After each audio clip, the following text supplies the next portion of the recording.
Hey class, I'm Daniel Aribe. I'm your instructor for CS 3305, Discrete Math 2. Um, so, uh, I remember whenever I enrolled in this course as an undergraduate, trying to understand, what is so secretive about the math that they had to create a course called Discrete Math.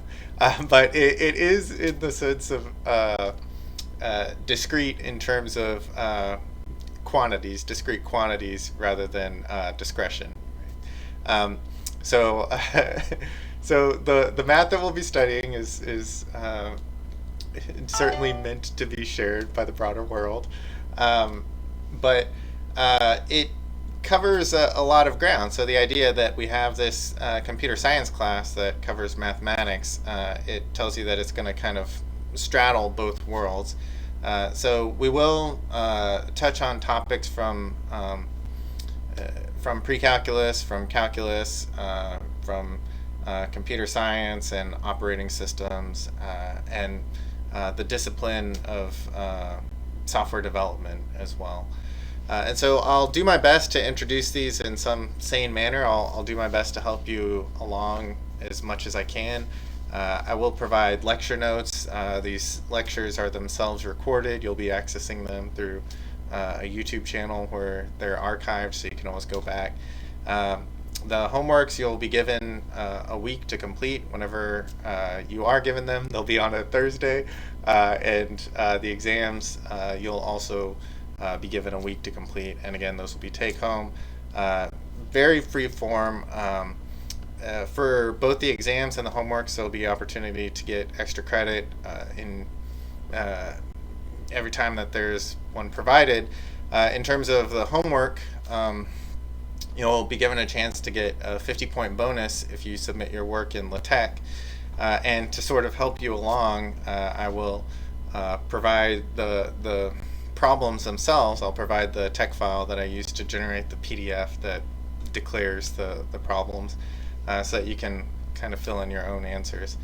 And so for the first homework, I'll help you out a little bit by showing you the ropes of LaTeX a little bit. But much like all of the work you'll be given in the future, you may have someone that sits down with you and explains a little bit of what's going on, but the majority of the work will have to be done by you once they leave. So there will also be programming. None of the homework or non-bonus work for the exams will require actual programming. I've made this choice because traditionally the course sections for this, the other course sections haven't required it.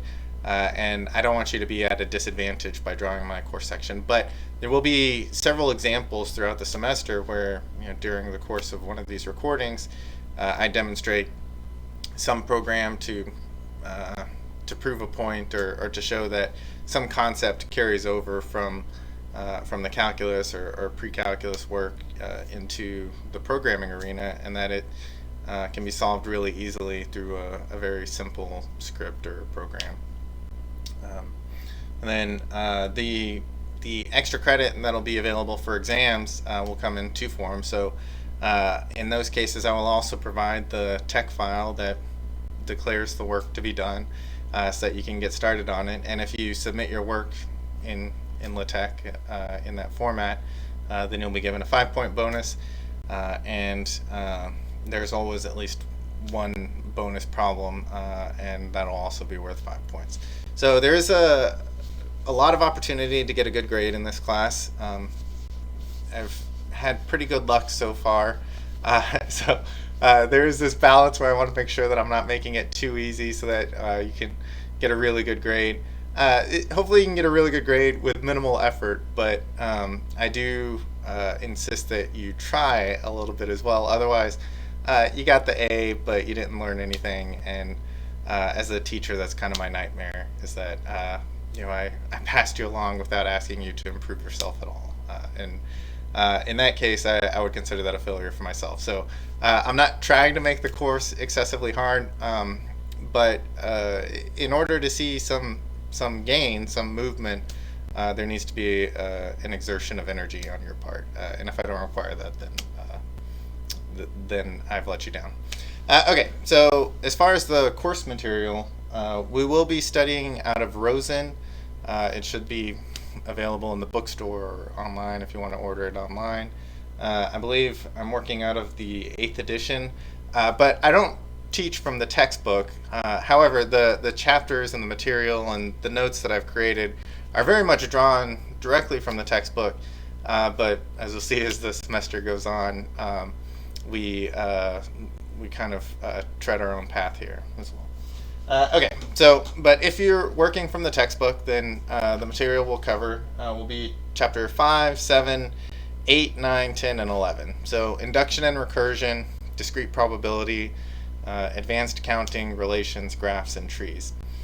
And we will run through all of that essentially as quickly as I can get through it. It's all already available in terms of the lecture notes, so those should be available on Blackboard on e-learning. So you can just download that, as is the syllabus. I am a firm believer that the first class should really be a blow-off class so that you're not too lost before you have a chance to orient yourself and everything. So in keeping with that, let's spend a couple minutes and look over the syllabus. And then before we get into induction and recursion, we'll discuss series and summations, and we'll play around with that for a few minutes, and then we'll call it a day. Okay, so this is the syllabus. It looks like I got all the important information right. Name, email, the semester, course section, date and time. But it's online. You can view it whenever you want. You'll have a week to do anything that's graded. So if you need a little extra time or you're cramming for some other class, then you should have enough leeway there. But do try to never get more than a day behind.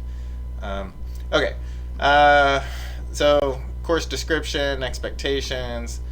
These are the exam dates, so you don't need to email me to ask about the exam dates. It's on the syllabus. And then the grading policy as well. So 10% will come from the homework, and then each of the exams will be worth 30%. Again, those are take home, so I wouldn't stress too much about it. Some policy stuff. I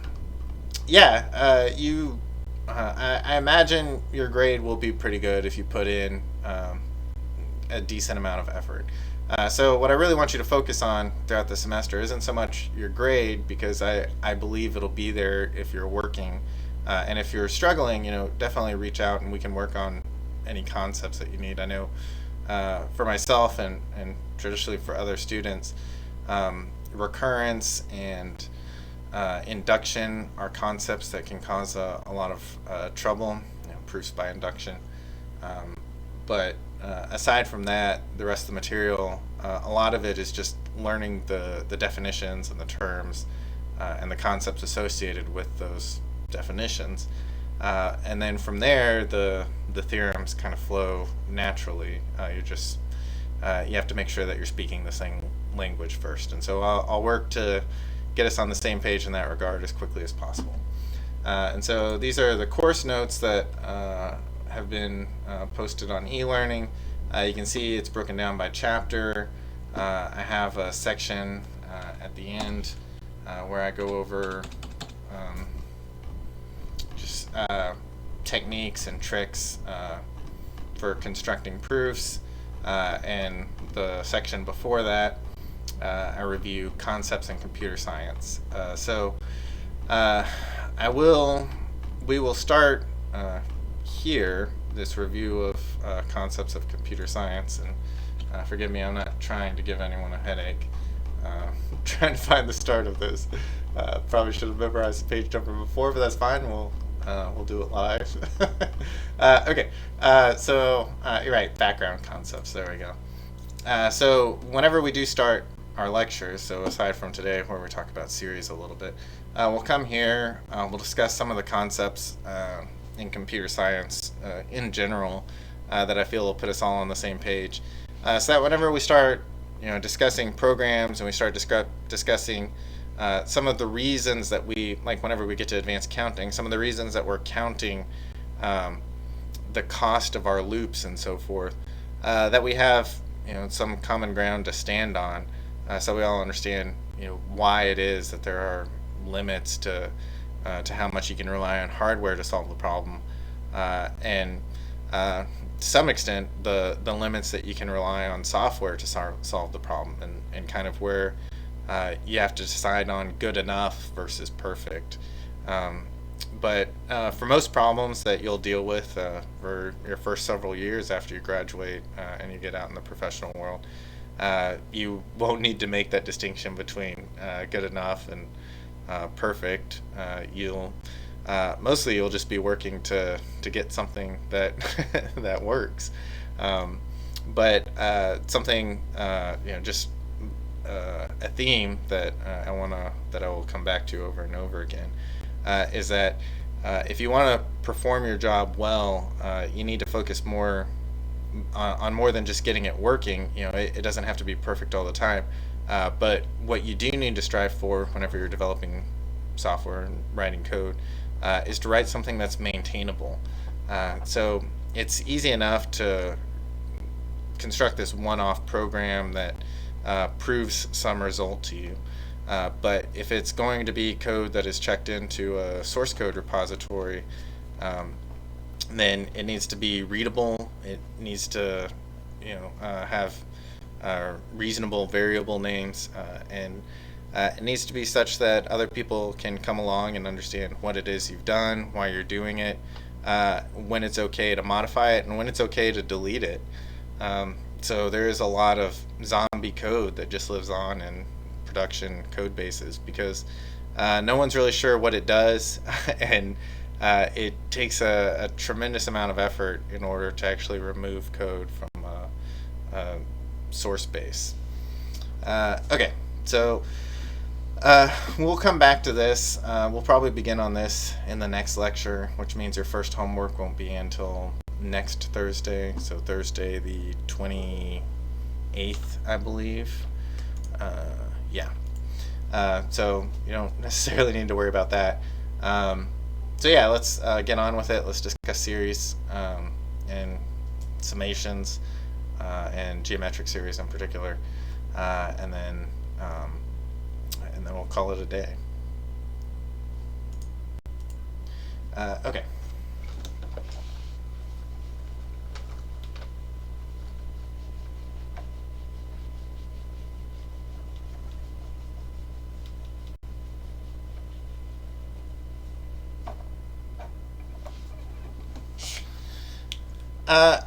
Okay, so I'm not exactly sure where the origin of geometric series began. It may have been the Greeks. It may have been really anyone after them. It may have come before then. The concept of multiplication goes back a ways. But what we're really interested in... okay, let me first explain what a geometric series is. So you start with some number.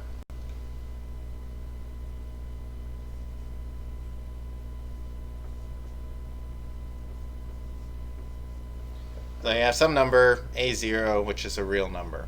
So it could be some decimal number, could be an integer, could be fractions. It can be whatever you want, right? So it's just some starting point. And then you multiply something against it, right? So we'll call it the factor that we use R, and it's some ratio.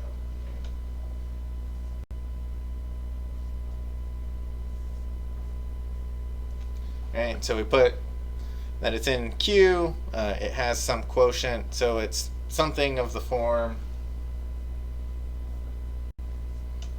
P over Q, where P is an integer and Q is an integer. So it's not pi. We could make it that if we wanted, but pi is not in the rational numbers. But it's something that you can represent as a fraction. And even if Q is 1, then the whole numbers are in there as well. And then it can be positive or negative as well. It doesn't particularly matter. Okay, so we start with some number, and then we multiply it times r.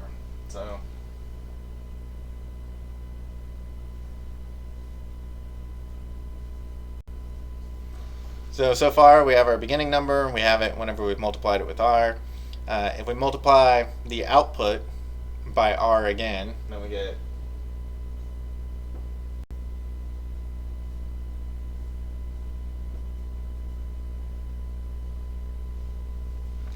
and then we multiply, so that's r squared times a0. And then if we multiply it again, we'll get r cubed times a0.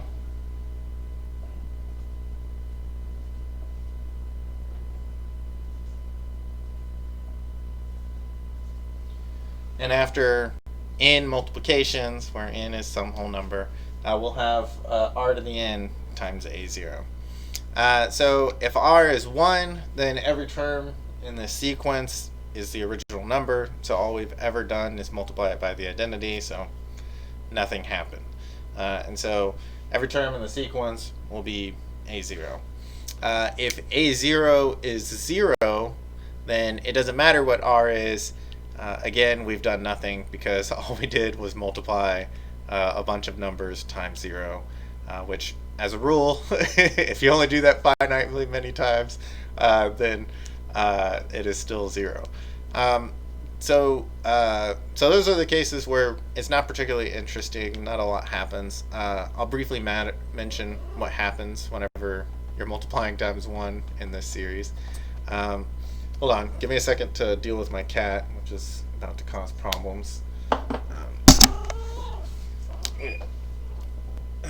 Okay, sorry about that. Okay, yeah, let's deal with the case where r is 1.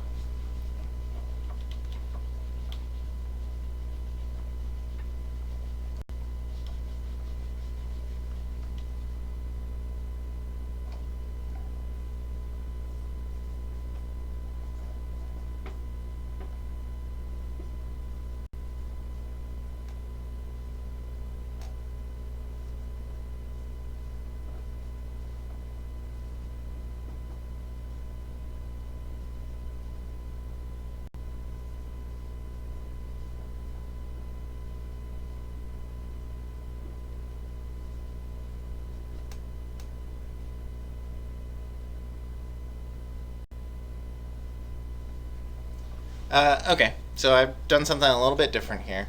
Over here, I've begun to index the terms of the series. So the zeroth term, the initial value, so the thing you would have at t0, or in the case where r is taken to the zeroth power, you just have the number, whatever it is you start with.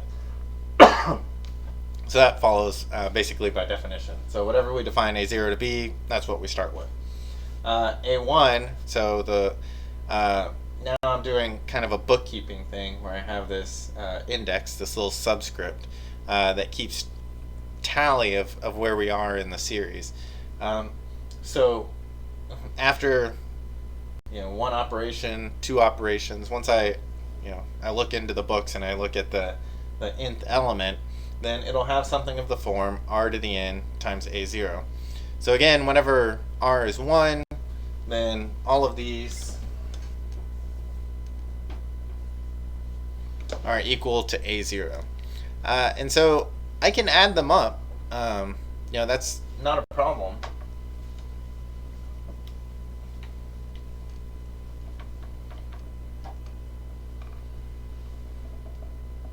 So the notation we use is the capital letter sigma, the Greek letter sigma, which is their s essentially, and it's just a shorthand way for writing summation, and the integral s,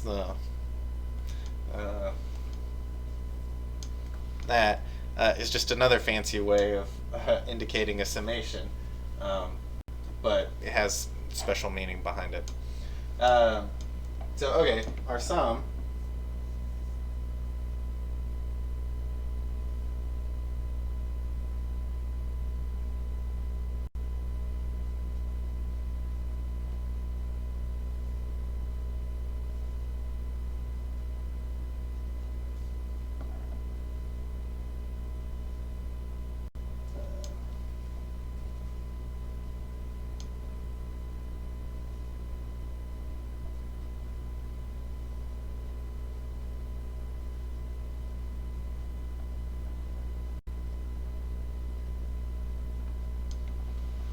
Okay, so these are defined to be the same thing. So we use our bookkeeping device, our subscript, and we say that if we start with 0, okay, so if we start with this one, and then we substitute, we just count our way up to n, right? So 0, 1, 2, 3, all the way up to n. Then we end up with something in this form, where we're just adding it all together. So we have A0, A1, A2, yada yada, up to AN, I should say.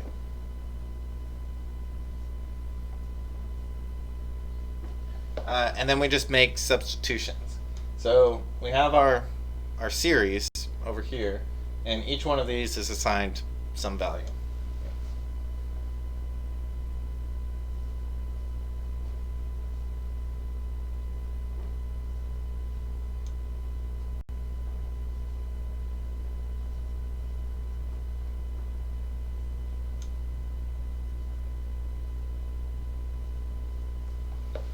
And in each case, they had this form where whatever the subscript was, that the meaning behind it, in terms of the way we've defined the series, the way we've constructed it, is that that's how many times we've multiplied our ratio, R, times our initial value. So it simplifies, like we can, it starts to look a lot like a function, an exponential function, essentially, where we have R to that power, so some constant raised to a power, and the power is determined by how far into the sequence we are. Okay? So all of these have a common value of A0. We could pull that out if we want.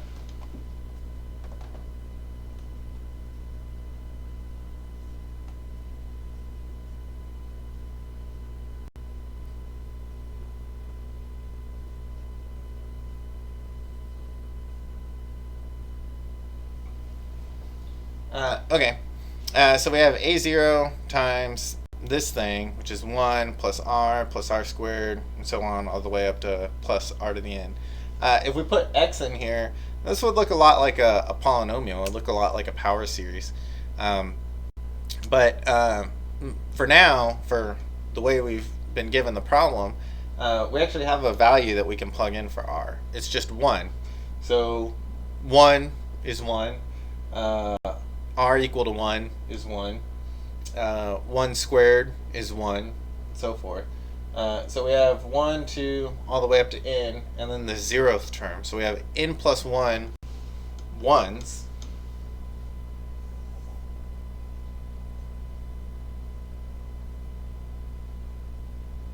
So n plus 1 terms, all of them are 1. N plus 1 times 1 is n plus 1. So the sum of this is very easy. So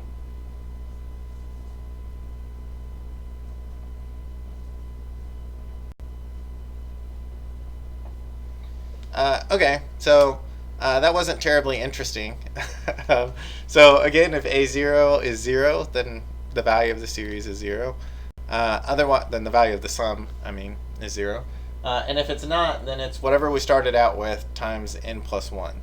And so, as in, if A is positive, or A0 for our initial value is positive, then the sum adds up to, or it tends towards infinity, as n tends towards infinity. And if A0 is negative, then the sum tends towards negative infinity. So we haven't considered an infinite number of terms. We haven't really looked at a limit. Right now we've just said, okay, well, what if I consider this for some number of terms and then I cut it off? I cut it off and I want to see what it does. And then maybe later I let it go a little longer so I can see what it does. Well, in those cases, it's nice to have some shorthand notation. But so not everyone uses this the Greek methodology, or letters in order to represent their concepts. Sometimes it's easier just to stick with the Latin character set that we're familiar with. And so in that case, we would just use an S. Right?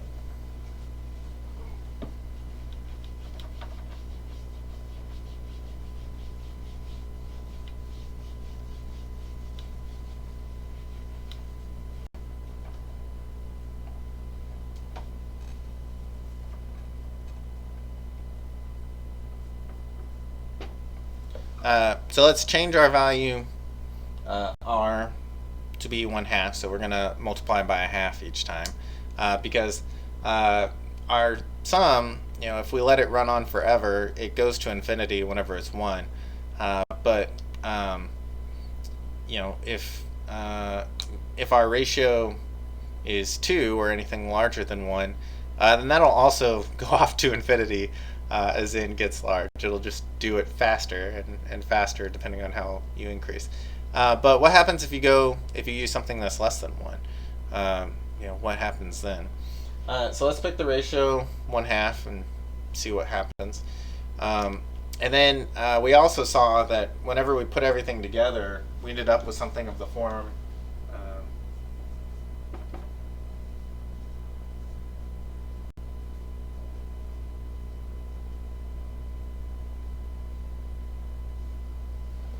right?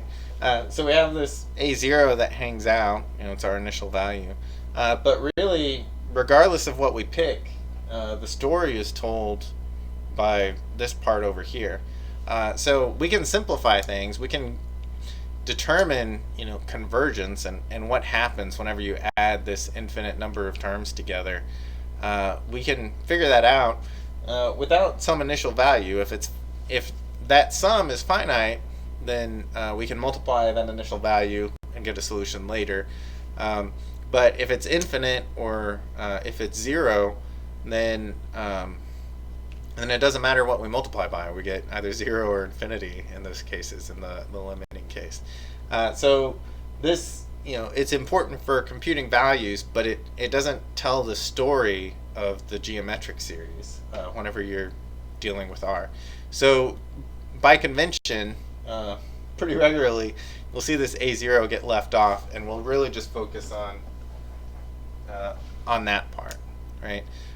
So let's let's change our notation a little bit.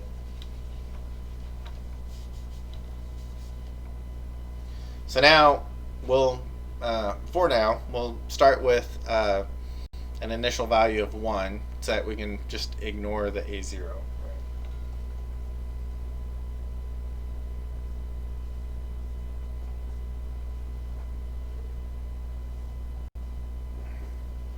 And we can say that our sum after n terms is going to look like this.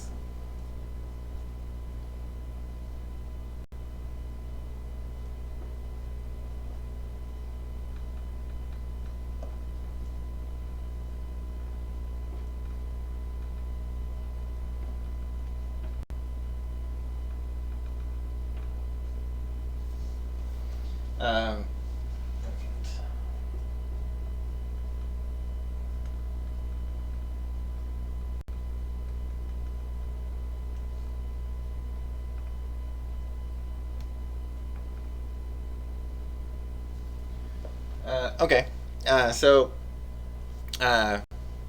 in this first form, I included the multiplication times a0, right? Just so that there's this continuity in what we just looked at, right? So we have 1, so we have a0, and then our ratio times a0, and then our ratio squared times a0, and so forth. But the times 1, it's not really acting on that term, so we just ignore the 1, right? So really it's 1 plus r squared plus r cubed, and so forth, up to r to the n, right? And because we have r, we can plug that in, right? And we see that this is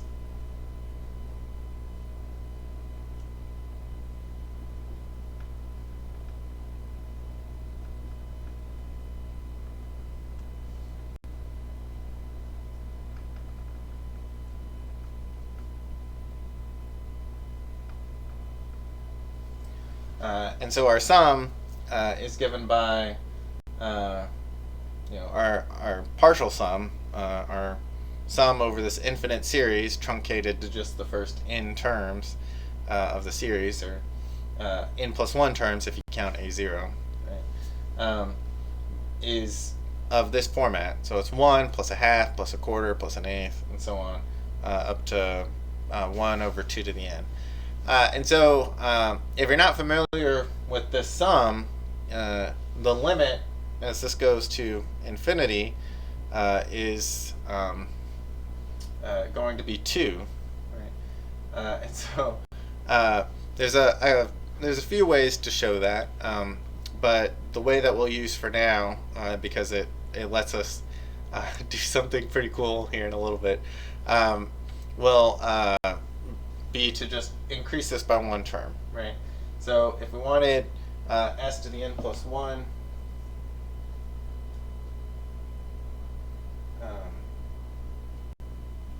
no, sorry. We don't want s to the n plus 1. We want our ratio multiplied by this sum right here.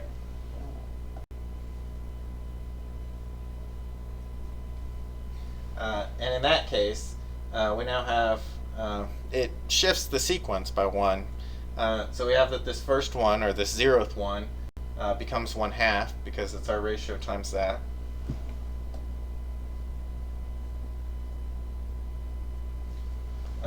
This one moves over to 1/4 because it's our ratio times a1, right? So that's 1/2 times 1/2.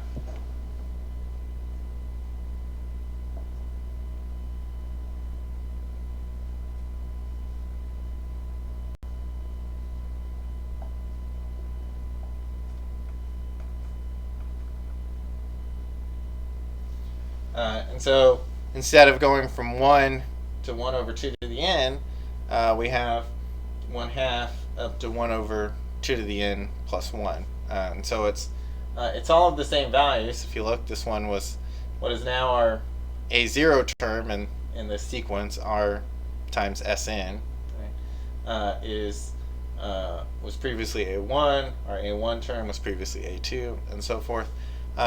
And so if we were so inclined, we could perform a lot of cancellation in this series with a simple trick. So, these are just symbols, but they represent this series of additions. And so, we can use the symbols to simplify this over here and end up with an interesting result.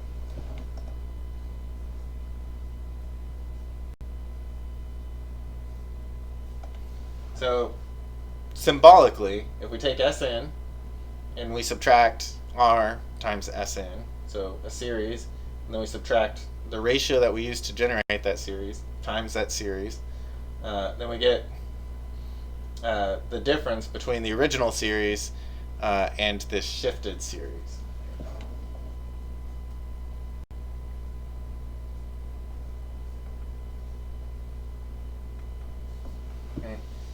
So term by term, we have 1 minus a half, right? Plus a half, minus a fourth, plus a fourth, minus an eighth. But this minus a half cancels out this plus a half. So whenever we do this subtraction, those cancel out pairwise, right? And the same thing with the quarter, with an eighth, with a 16th, with 1 over 2 to the n, and the only things that are left are this 1 and then the minus 1 over 2 to the n plus 1, and that's shown here.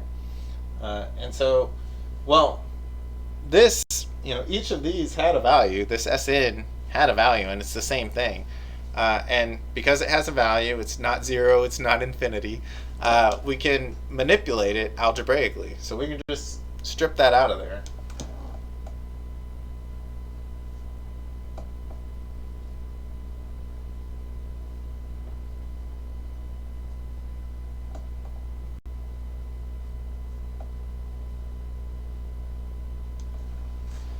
And so now, if we want to solve something of this form, 1 plus r squared plus r cubed and so forth up to r to the n, then we can use this algebraic manipulation, right? And in the case where we only have finitely many terms, right, then this is true, right? And you see over here that this is r to the n plus 1.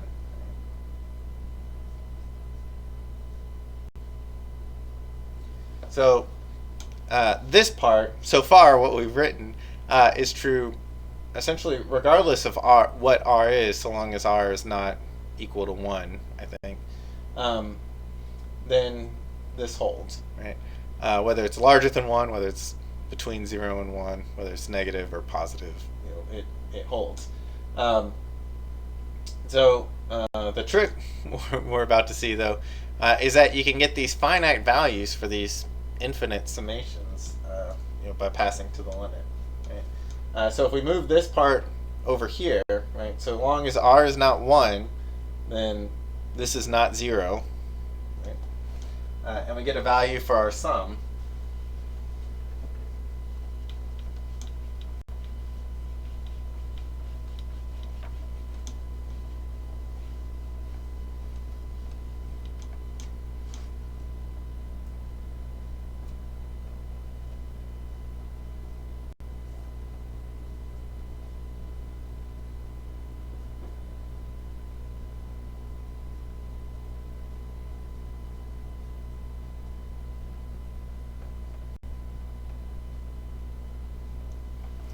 And we get this somewhat incredible result that the series of additions, can be represented by 1 minus r to the n, or whatever, divided by 1 minus r. Like that these are equivalent concepts.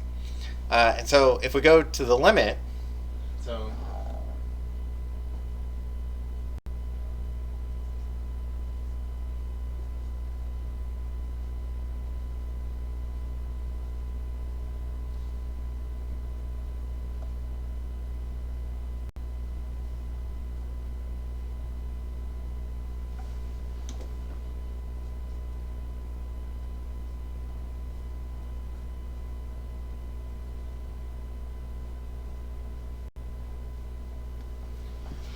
then we get this result. So as n goes to infinity, then this sum adds up to 1 divided by 1 minus r. Right? That's it. So there's no infinities, there's nothing on the right-hand side. So we know that r is 1/2, so if we plug it in, right, then we get 1 divided by 1 minus 1/2, so 1 minus a half in the denominator. But 1 minus a half is a half. And then 1 divided by 1/2 is the same as 2, which is what I claimed, right? So for r equal to 1/2, we have that if you add up all of the fractions with powers of 1/2, that you get 2, starting with 1/2 to the 0th power, right? Starting with 1. But if you insist on starting with 1/2, then it's that same thing minus 1. So you're just subtracting that first term. So it seems somewhat incredible, right, that if you added them all up, that if you're adding an infinite number of non-zero things together, that you get some finite result. And so let me help you with that concept.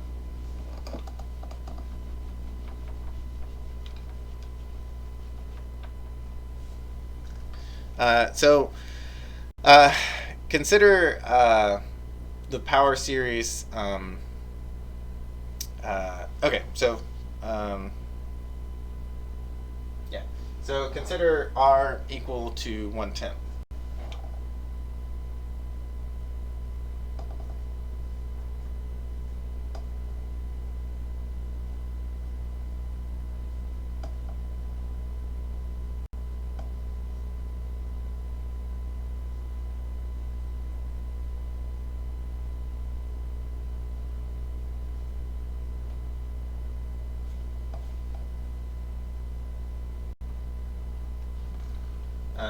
So then if we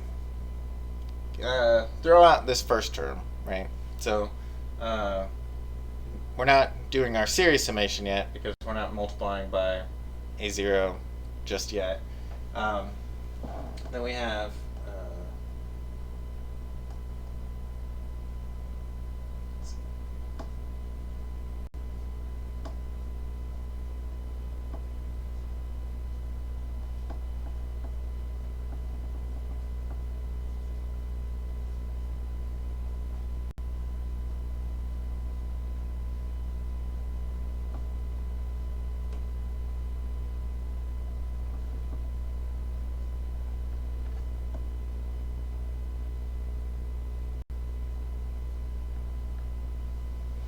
Okay, and so we would have 1 plus a tenth plus a hundredth and so forth up to 1 over 10 to the nth power. Well, this is our decimal system, right?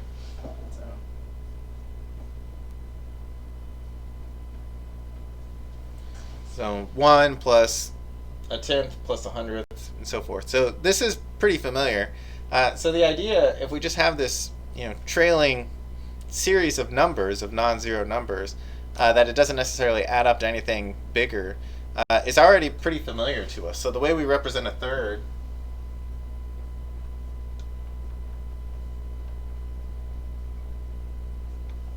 is 0.3 and 3 repeated, right? So we're doing exactly this already. It's just in base 10.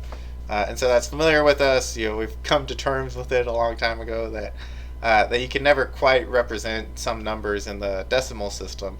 And so you have to use these repeated decimals. And this kind of abstracts the idea to say, well, it really doesn't matter what numbering system you're using, what base you're using. You can still represent these fractional values in that system. And you can have that concept of a repeated decimal, and it's perfectly fine. So because this is the binary system, this series of ones is the equivalent of, in decimal,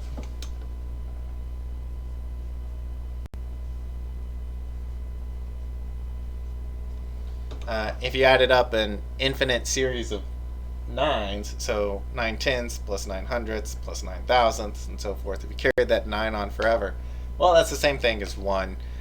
And the reason we say that is because if you truly carried the sequence on forever, then you could never distinguish between 1 and that value. So you say, okay, well, if the difference is less than, in the case of dollars and cents, if the difference is less than a penny, then it's $1. So yeah, it's less than a penny. Like, okay, well, if it's less than a millionth of a penny, then it's $1 because I want to hold on to my fractions of a penny. Well, okay, it's still, the difference is still less than that, so it's $1, right? And so in trying to distinguish from one number to another, it can't be done. It gets as close or closer than any difference you could state, and so they're the same number in that effect. And so the geometric series, as we study it, I want you to keep in mind that there's this concept that relates it to these run-on fractions. And so yes, we're adding an infinite number of non-zero things, and yes, we're getting these finite values. But it is a concept that you're already familiar with. It's just doing it with different numbers. Right? Okay, so we have this form in terms of the limit. Right? So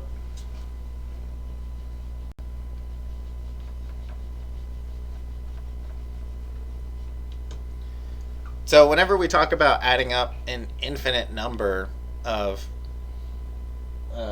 these terms, with respect to some fixed ratio, then we always end up, if we carry it to the limit, then this shows that we always end up with something in this form, right? 1 over 1 minus r. Okay, well, a mathematician that I'll talk about over and over again, Leonard Euler, used a shorthand notation for that, and it's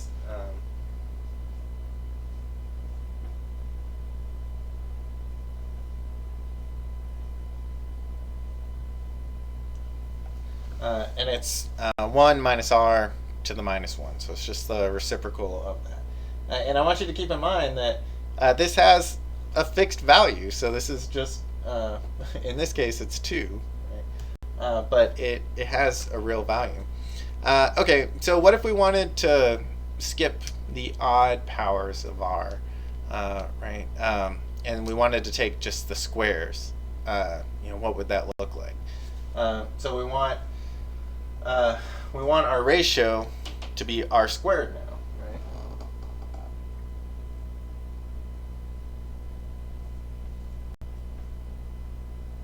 right? Let's use a different number so we don't confuse ourselves. So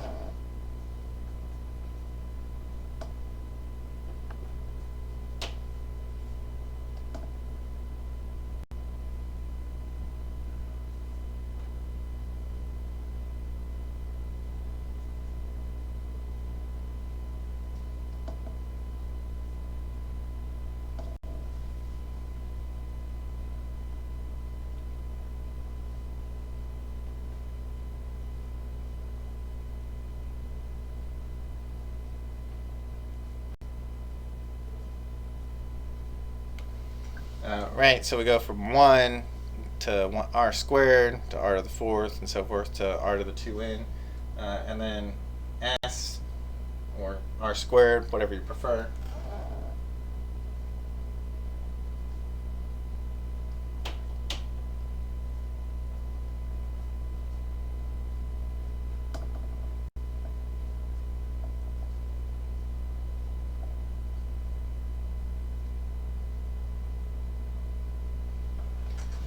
And again, we get something that we just saw. We use the same trick. We subtract this partial sum from this one, and then we get that the series, the limit of the series,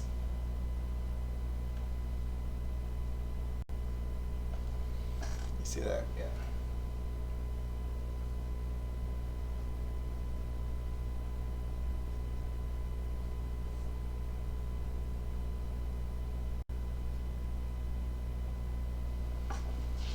Is just 1 minus, or 1 divided by 1 minus r squared, or using our shorthand notation.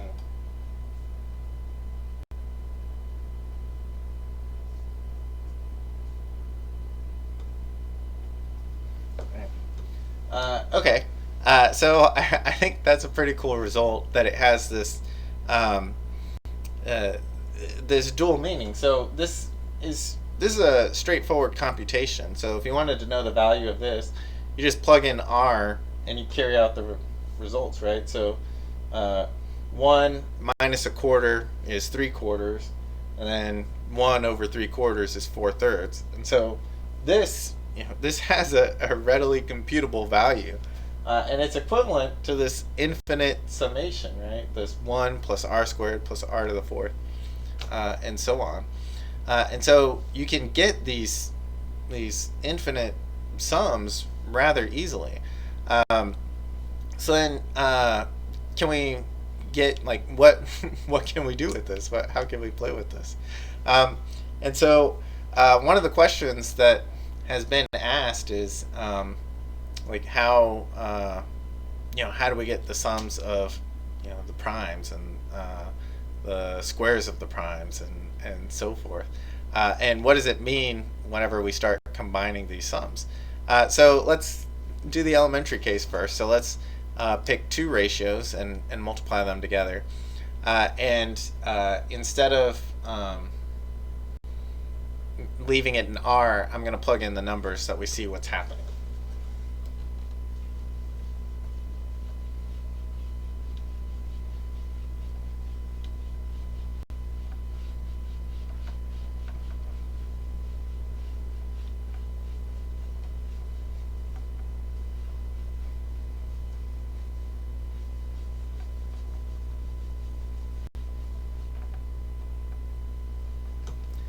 Okay, so let's just talk about the primes for now. So P1 is 2.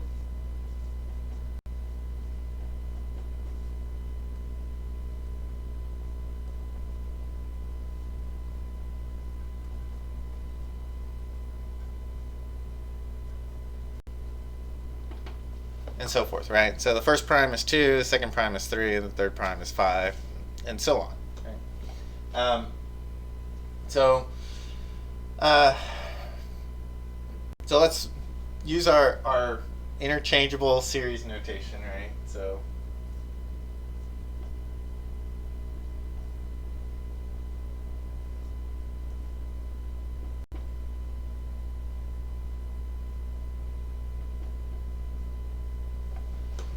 when r is a half, then it's of this form: 1 minus a half to all to the minus 1.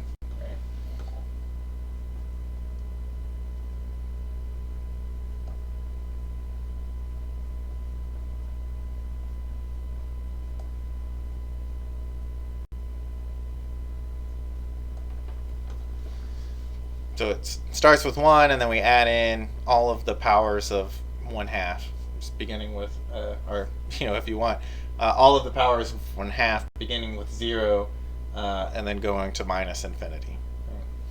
Or I guess if it's powers of a half, it's going to infinity. And then we could do the same thing with P2 equals 3.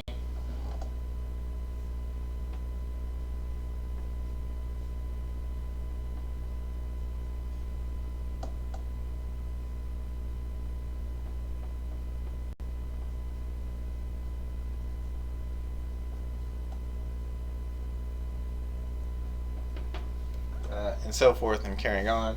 And again, these sums are readily computable. These are finite values that we know the answer to because they all take this form. So these infinite sums aren't so difficult. And as a result, their products are really easy to compute as well.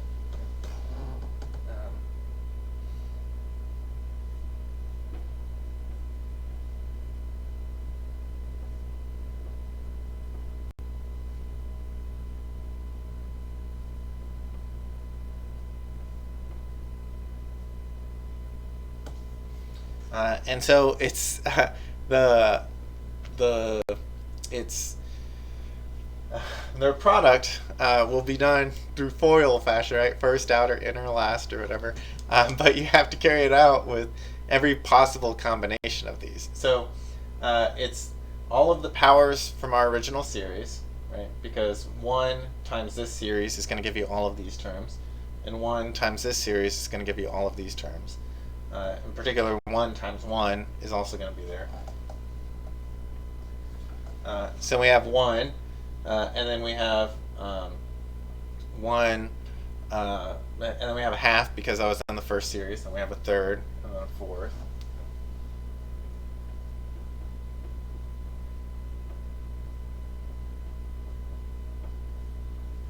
And then with 1/6, we finally get something that wasn't in either series, but it's the product of 1/2 times a third.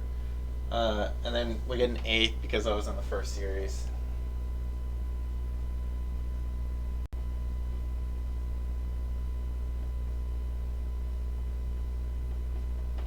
And then we get a 12th because it's the product of 2 terms that were in here.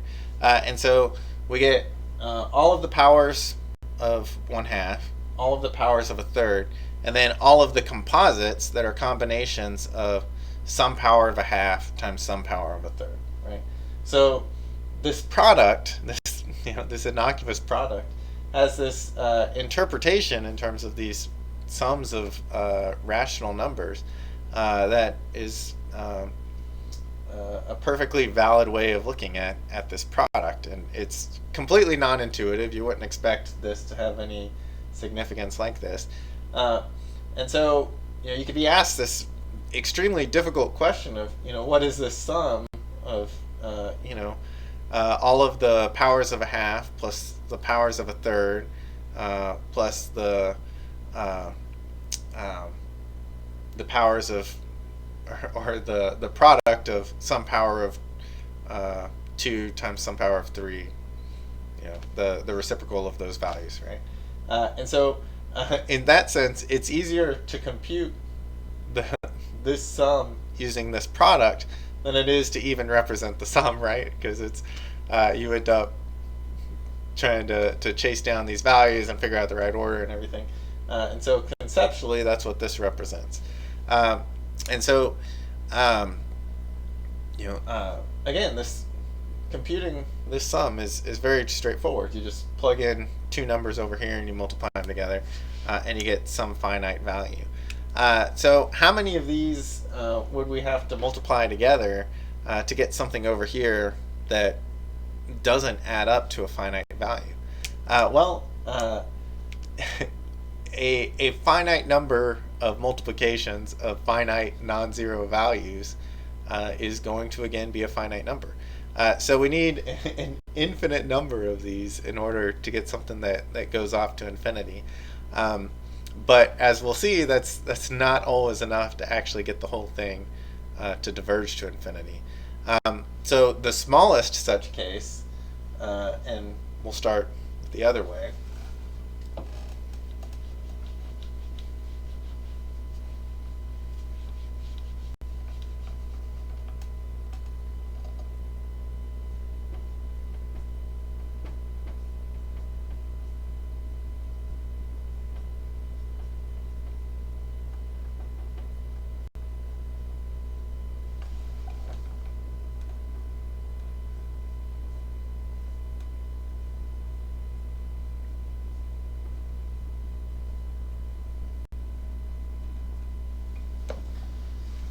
Is the harmonic series, and so because we're iterating over all of the prime numbers, we get the sum of all of the powers of the reciprocals of the primes, right? So 1 over 2, 1 over 4, 1 over 8, 1 over 16, and so forth. All of the powers of 2, 1 over 3, 1 over 9, 1 over 27, 1 over 81, and so forth. All of the powers of 3, all of the powers of 5, and so forth. And because we're considering only the primes, and we get every combination of their products, we get all of the composite numbers for free. And so we can represent this using this product notation, which means it's a lot like the sigma we were using earlier, but we have this capital pi to indicate that we're multiplying stuff together instead of summing them, instead of adding them.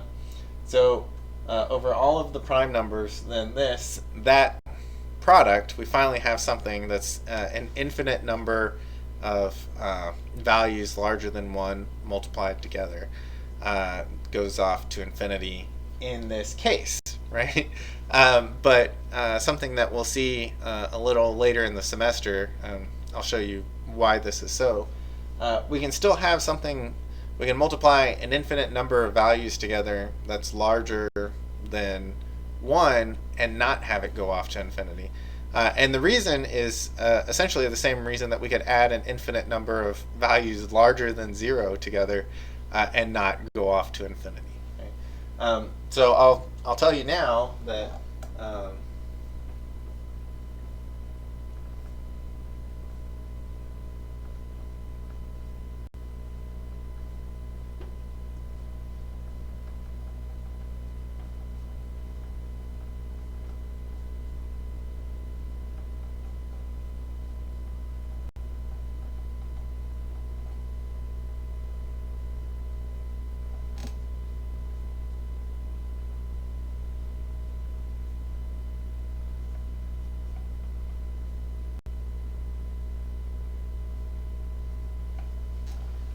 so if we were to take this product over the square of the reciprocals of the primes, right? So 1 plus 1/2 squared plus, or which is equivalent to the sum over all of the natural numbers, their reciprocal squared. So 1 plus 1 over 2 squared plus 1 over 3 squared plus 1 over 4 squared or whatever. That adds up to a finite value, and that's pi squared over 6. So we're multiplying an infinite number of things, each larger than 1, together and getting some finite value. And the way you can think about it is that the exponent of whatever, we'll use e for the exponential function here.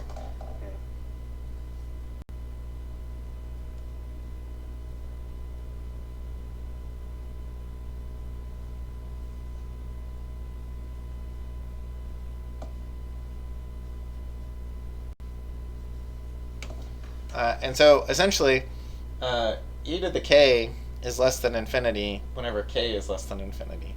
And then, a trick, e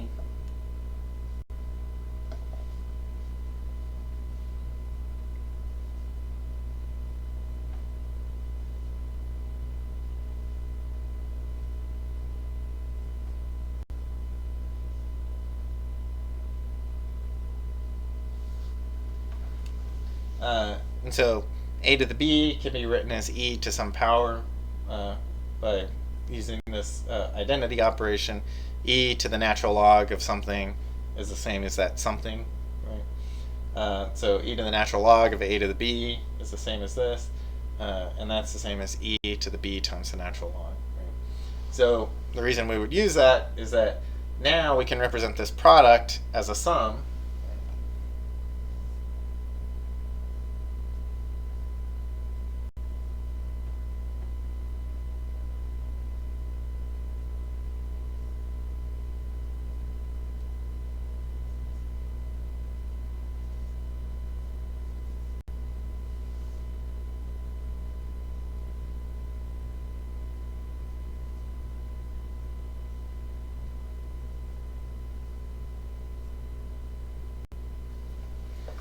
And so we can just stop considering the product, which is strange and unfamiliar or whatever, and change this to a familiar summation notation.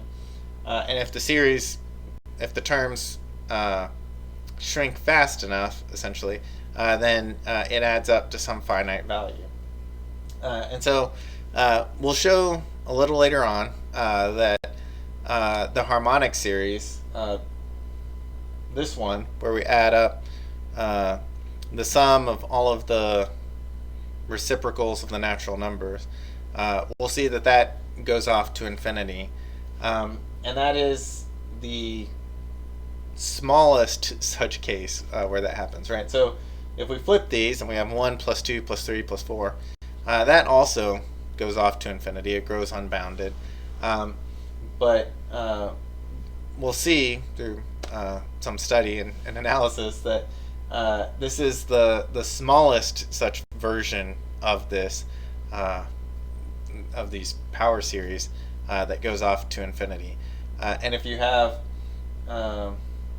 if the power you use here, so here it's 1 over the primes, right? But if it was 1 over the primes to the 1 plus something, right? So that it's slightly smaller than just 1 over p. Right? In this case, that something was 2, right? 1 plus 1 or whatever. So if you have anything where that exponent is larger than 1 in the denominator, then that shrinks it just fast enough that this sum converges, and the product notation is well defined. So we'll play with these later. It's possible to derive all of these interesting values for alternating series. So where instead of using a positive ratio, we use a negative ratio, and we can discuss what that looks like. But I just wanted to introduce you to the geometric series.